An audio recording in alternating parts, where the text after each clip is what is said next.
பாடல் வெளியீட்டு விழா இருந்தாலும் இது ஒரு நன்றி விழாவாக எடுத்துக்கிறேன். இந்த படத்தை நான் ஒரு சாதாரணமாக ப்ரொடியூசராக இருந்து கொஞ்சம் கொஞ்சமாக வளர்ந்து ரோமியோ ஜூலியட்டுக்கு பிறகு கத்தி சண்டையை தயாரிச்சிருக்கேன். இந்த படத்துக்கு கத்தி சண்டை தயாரிக்கிறதுக்கு மிகவும் காரணமாக இருந்த விஎஃப்எஃப் ப்ரொடக்ஷன் விஷால் சார் தான் முக்கிய காரணம். இதுக்கு உறுதுணையாக இருந்த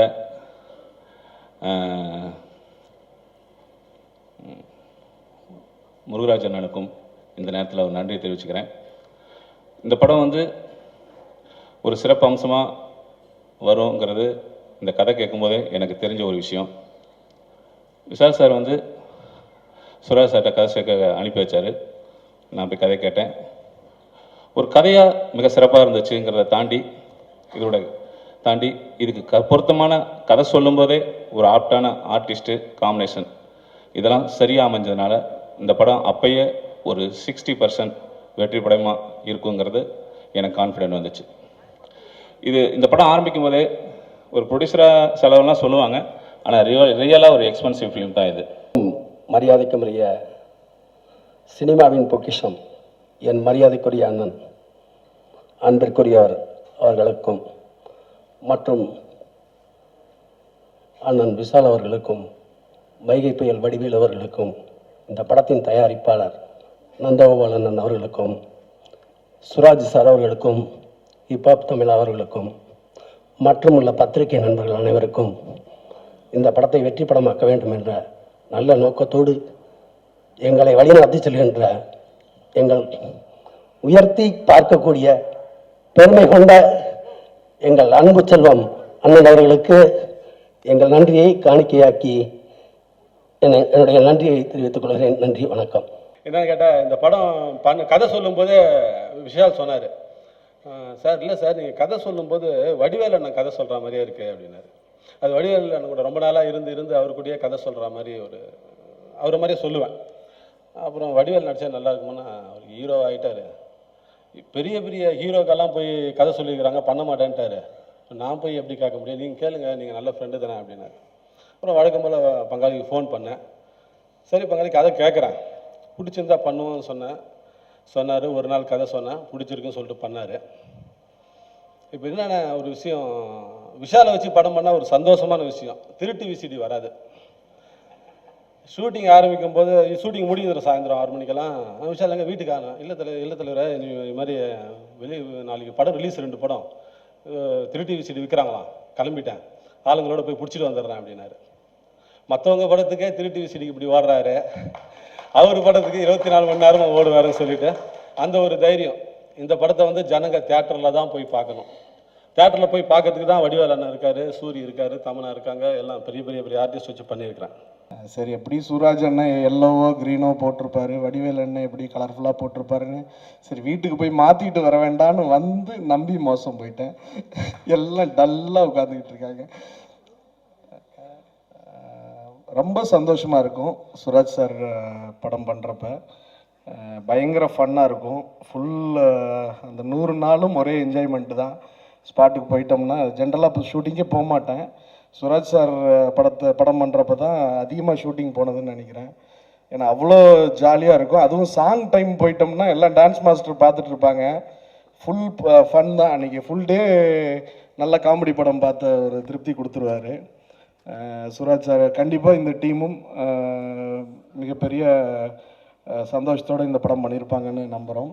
ப்ளஸ் வடிவேல் அண்ணன் திருப்பி வந்ததுக்கு சூப்பர்னா ரொம்ப எதிர்பார்த்துட்ருக்கோம். எங்கே போனாலும், மலேசியா ஷூட்டிங் போனாலும் எப்போ வடிவேல் சாரோட பண்ண போகிறீங்க, எப்போ காம்பினேஷன் பண்ண போகிறீங்க, கார்த்தி இன்னும் நடிக்கவே இல்லையா வடிவேல் சாரோட, இதே டாபிக் தான் ஓடும். அவ்வளோ எதிர்பார்ப்பு இருக்குங்கண்ணா, அவ்வளோ மிஸ் பண்ணுறாங்க ஆடியன்ஸுங்களை. இன்னும் நிறைய படங்கள் நீங்கள் வரணும்னு ஆண்டவனை வேண்டிக்கிறேன். ப்ளஸ் ஹிப்ஹாப் பிரதர் ஒரு கதை கேட்டு வச்சுருக்கேன், படம் பண்ணுவோம் பிரதர்னு கேட்டால் எனக்கு அதெல்லாம் வெயிட் பண்ணாதீங்க, நான் இன்னும் 3 படம் டைரக்ட் பண்ணிட்டு அதுக்கப்புறம் முடிஞ்சால் வருவேன், எனக்காகலாம் கதை கேட்டெல்லாம் வேஸ்ட் பண்ணிகிட்டு இருக்காதீங்க பாப்பில். ஸோ வருங்கால நிகழ்கால ஹீரோ ஹிப்ஹாப் ஆதி பிரதருக்கு வாழ்த்துக்கள். இது கண்டிப்பாக எப்பவும் போல் கலக்கியிருப்பார். எல்லோருக்கும் வணக்கம். முதல்ல இந்த ஃபங்க்ஷன் கொஞ்சம் லேட்டாக ஆரம்பித்ததுக்கு மன்னிக்கணும். ஏன்னா வேறு ஒரு இடத்துலேருந்து வர்றதுக்குள்ளே லேட் ஆயிடுச்சு. ஸோ தப்பாக நினைக்க வேணாம். கத்தி சண்டே வந்து இந்த படம் நல்லா வரணும், இந்த நல்ல ஸ்கோப் இருக்குது, நல்லா வரக்கூடிய ஸ்கோப் இருக்குது. அதனால தான் மேக்கிங்லேயும் சரி இப்போ வரைக்கும் வந்து கிட்டத்தட்ட டைட்டிலுக்கு ஏற்ற மாதிரி நிறைய முறை கத்தி சண்டை ஆயிருக்கு. ஏன்னா ஒரு ஃப்ரீடம் எனக்கு ரொம்ப பிடிச்சது. சுராஜ் சார்கிட்ட வந்து அந்த ஃப்ரீடம், நல்ல கருத்து, நல்ல சஜஷன் தான் இம்மிடியேட்டாக அவர் ஏற்றுப்பார், எந்த ஈகோ இல்லாமல். ஆதி அதான் அவர் சொன்ன மாதிரி ஃபஸ்ட்டு ஃபோன் பண்ணி இந்த மாதிரி இப்போ இந்த படத்துக்கு மியூசிக் பண்ணுறா அப்படின்னு சொல்லும்போது, இல்லைண்ணா அப்படின்னா இல்லை இந்த படத்துக்கு மியூசிக் பண்ணிடுறான்னு சொல்லிட்டு அவன் ஆஃபீஸ்க்கே போயிட்டு கமிட் பண்ணிட்டான். அவனை கமிட் பண்ணி அப்புறம் வி ஸ்டார்டட் ஆஃப். பட் இந்த படம் நான் பண்ணுறதுக்கு முக்கிய காரணம் எனக்கு பிடித்த அந்த லெஜெண்ட் வடிவேல் அண்ணன். வடிவேல் அண்ணன் இந்த படத்தில் இல்லைன்னா நான் கண்டிப்பாக இந்த படம் பண்ணியிருக்க மாட்டேன். ஏன்னா அவர் ஒருத்தர் தான். எத்தனையோ ஆர்டிஸ்ட் இருப்பாங்க. இந்த ஆர்டிஸ்ட் டேட் கிடைக்கலன்னா ஆல்டர்னேட்டிவ் ஆர்டிஸ்ட் போகலாம், இந்த ஆர்டிஸ்ட் டேட் கிடைக்கலன்னு இன்னொரு ஆர்டிஸ்ட் போகலாம். ஆனால் வடிவேல் அண்ணன் பொறுத்த வரைக்கும் இஸ் யூனிக். அவரோட கேரக்டர் வேறு யாராலையும் பண்ண முடியாது. ஸோ அதான் சுராஜ் சார் கிட்ட சொன்னேன். இந்த கதை கேட்டோன்னே, சார் வடிவேல் அண்ணன் பண்ணார்னா நான் இந்த படம் பண்ணுறேன். ரொம்ப ரொம்ப நன்றிண்ணே. நீங்கள் எனக்கு அந்த பெருமை எனக்கு தான் பெருமையாக இருக்குது. நீங்கள் இந்த படத்தில் வந்து அவரோட நடிக்கக்கூடிய வாய்ப்பு எங்களுக்கு ஏற்கனவே 2 வெற்றி. மொதல் வெற்றி வந்து திமிரு, 2வது வெற்றி எனக்கு கூடவே ஒரு அண்ணனாக இருந்து நடிகர் சங்கம் தேர்தலில் வந்து வெற்றி அடைய வச்சார். அது எங்களோட 2வது வெற்றி. இப்போ 3வது கத்தி சண்டை. இப்படி தான் சில விஷயத்தை நான் எடுத்துக்கிறது. அதாவது எங்கே பார்த்தாலும் இப்போ மக்கள்கிட்ட என்ன நடக்குது, மக்கள்கிட்ட என்ன செய்யுது, இதைத்தான் நான் வந்து அப்படியே பண்ணுறது. ஒன்றுமே இல்லை.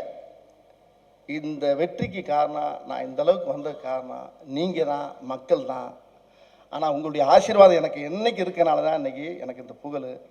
ஆனால் இந்த இடத்துல இப்போ விஷால் சொன்ன மாதிரி நான் லெஜெண்டுன்னு சொல்கிறாங்க. லெஜெண்டுன்னா எனக்கு என்னன்னே தெரியாது. நம்மளுக்கு ஒன்றும் இப்போ இங்கிலீஷ் கூட என்னன்னே பேச தெரியாது எனக்கு.